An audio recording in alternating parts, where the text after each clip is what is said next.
GR colony का centre है जहां बच्चों को ट्रांसपोर्ट की सहूलत है, जिनको पिकअप किया जाता है एक ड्राइवर एक कंडक्टर के साथ।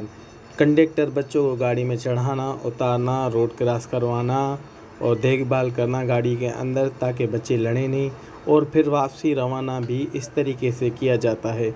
जो सहूलत हैदराबाद जीआर कॉलोनी में स्पेशल विजुअल चिल्ड्रन के लिए गवर्नमेंट सिंध की जानिब से दी गई है, जिसको हमारे प्रिंसिपल साहिबान बखूबी निभा रहे हैं।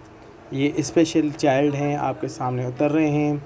शायद आप इन वीडियोस को कम देखते हों स्पेशल बच्चों की, मगर हम आपके लिए स्पेशल चाइल्ड की नई वीडियो एक का आगाज़ शुरू कर दिया है, जिनकी लेके आना, छोड़ना, उनको खाना खिलाना, उनकी देखभाल करना, अच्छा माहौल, अच्छी तरबियत देना हमारा किरदार है।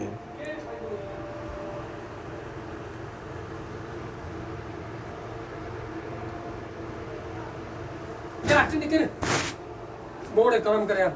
ये केरी खाई दे दो।